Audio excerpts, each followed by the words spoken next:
Dan untuk mengetahui bagaimana perkembangan pemeriksaan pelapor dugaan penghasutan buntut ijazah palsu Jokowi, sudah ada jurnalis Kompas TV Renata Panggalo dan juru kamera Denny Yosua di Polda Metro Jaya.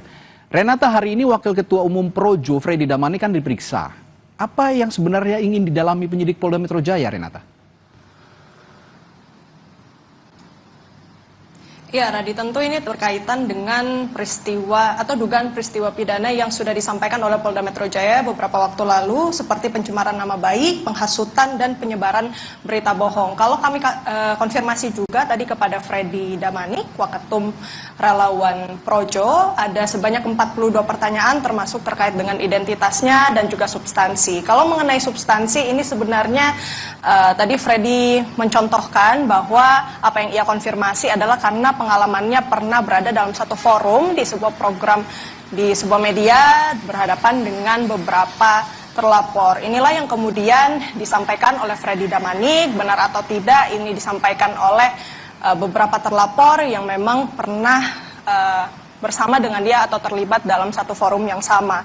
Radi dan juga saudara, tadi juga sempat disampaikan bahwa Freddy sudah mengetahui ada 12 nama yang diduga akan menjadi tersangka. Karena sebelumnya kita tahu ada 4 terlapor, namun kemudian ini berkembang menjadi 12 nama. Beberapa diantaranya ini ada Roy Suryo, kemudian juga Rismon Sianipar, dan Tifausia Tia Suma. Menurut Freddy sebenarnya dengan status hukum, tahapnya ini sudah masuk ke dalam tahap penyidikan, maka Freddy merasa ini sudah tidak lama lagi akan ditetapkan tersangka.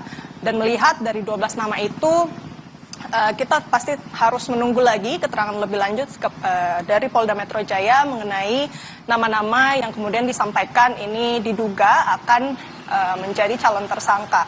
Radi dan juga saudara, selain Freddy Damani juga ada satu saksi lagi, saksi pelapor yang turut diperiksa oleh penyidik Subdit Keamanan Negara di Treskrimum Polda Metro Jaya. Ia adalah Andi Kurniawan selaku Ketua Pemuda Patriot Nusantara. Ia juga ditanyai puluhan pertanyaan dan kemudian ia juga mengatakan bahwa apa yang ia sampaikan begitu ini berkaitan dengan dugaan tindak pidana penghasutan atau penyebaran berita bohong begitu ya.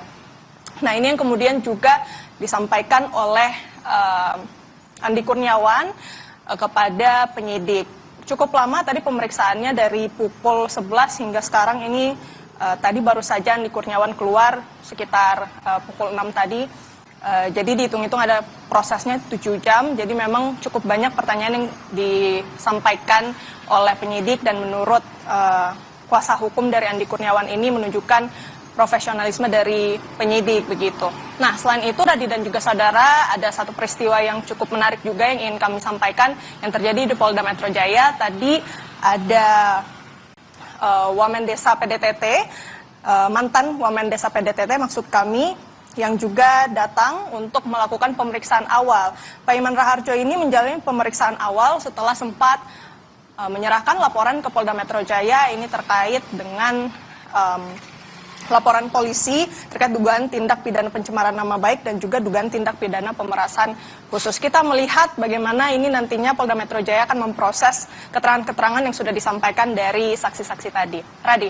Ya, Renata, hari ini ada Freddy Damani, Wakil Ketua Umum Projo, lalu ada mantan Wamendes PDTT gitu ya, yang sudah diperiksa oleh Polda Metro Jaya.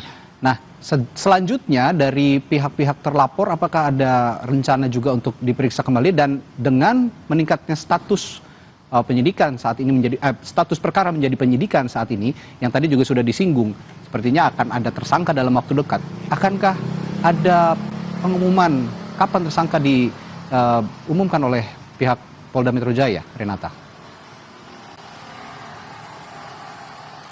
Ya, Radi, tentu ini yang juga kami masih tunggu konfirmasinya dari penyidik Polda Metro Jaya karena sudah ada beberapa saksi dari pelapor yang diperiksa oleh Subdit Keamanan Negara di Treskrimum Polda Metro Jaya untuk hari ini. Tadi kami sempat menanyakan kepada Freddy Damani apakah ada potensi ia akan kembali dipanggil ataupun saksi-saksi terlapor akan dipanggil ataupun mungkin akan dikonfrontir baik keterangan dari saksi terlapor maupun pelapor. Namun ini memang masih tergantung dari penyidik lagi bagaimana kemudian nanti penyidik akan menyidik kasus ini Dan kalau tahapnya sudah naik ke penyidikan, Freddy merasa ini dalam kurun waktu dekat akan diumumkan siapa tersangkanya.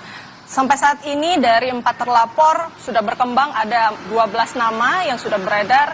Tentu ini yang perlu dikonfirmasi lagi ke pihak kepolisian, apakah benar 12-12-nya atau mungkin masih akan diseleksi terlebih dahulu.